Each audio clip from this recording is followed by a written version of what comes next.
টিয়কৰ বোকাখচ উন্নয়ন প্ৰকল্পত ভয়ংকৰ অগ্নিকাণ্ড সংঘটিত হয়। পঞ্চায়তৰ অন্তৰ্গত জগদৰস্থিত বোকাখচ উন্নয়ন প্ৰকল্প কেন্দ্ৰৰ প্ৰাংগণত গান্ধী গ্ৰামীণ নিয়োগ কৰ্মপত্ৰ আঁচনিৰ অধীনত কাম চলি থকা অৱস্থাত প্ৰকল্পৰ প্ৰাংগণত জুই লগা ঘটনাই সমগ্ৰ অঞ্চলত এক ভয়ংকৰ পৰিৱেশৰ সৃষ্টি কৰিছে। জানিব পৰা মতে কাম কৰি থকা অৱস্থাত একাংশ কৰ্মীয়ে কাম কৰি গোটাই থোৱা জাবৰত অগ্নিবাতৰ সংঘটিত দেখি ততাতৈয়াকৈ জুই নুমুৱাবলৈ চেষ্টা কৰে যদিও বৰ্তমান ফাগুনৰ বতাহ তথা মুকলি স্থান হোৱাৰ বাবে জুইৰ লেলিহান মুহূৰ্ততে এক বৃহত্তৰ অঞ্চল আগুৰিব ধৰে। অৱশ্যে টিয়ক অগ্নি নিৰ্বাপক বাহিনী আৰু টিয়ক আৰক্ষীৰ তৎপৰতাত ইতিমধ্যে জুই নিয়ন্ত্ৰণ হৈছে আৰু বৃহত্তৰ অঞ্চলটোত ভয়ংকৰ বিপদৰ পৰা ৰক্ষা পৰিছে। কিন্তু চুমনিৰ বহুত মূল্যৱান গছ জুইত নষ্ট হৈছে বুলি জানিব পৰা গৈছে।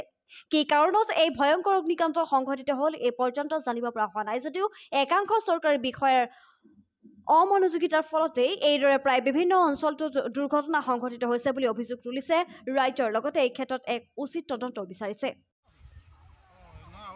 হয়, আমি জব কাৰ্ডৰ কাম কৰি আছিলোঁ সকলোৱে, গতিকে আমাৰ ইয়াত চাফাই অভিযান চলি আছিলে। চাফাই কৰি থাকোঁতে আমি কমকৈ মানে জাবৰখিনি এঠাইত গোটাই লৈ পৰিষ্কাৰ কৰি জ্বলাই দিয়া হৈছিলে। তেনেকৈ এইকেইদিন কৰিয়ে আছিলোঁ কমকৈ।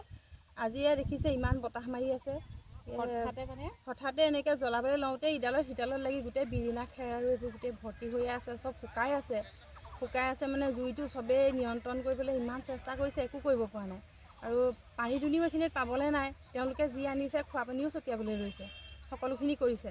কৰাৰ পাছতো এখন যিহেতু শুকান হৈ আছিলে, গতিকে জুইৰ পৰিসৰটো ইমানেই বৃদ্ধি হৈ গ'ল। এতিয়াও ইয়াৰ ফায়াৰ ব্ৰিগেডৰ লোকসকলক মতা হ'ল, সকলো আহিছে। ইয়াৰ ফাৰ্মৰ কৰ্মকৰ্তা সকলো আছে, সকলোৱে সহায় কৰিছে। সহায় সহযোগত এতিয়া বৰ্তমানে জুই মানে নুমুৱাবৰ কাৰণে চেষ্টা চলাই থকা হৈছে।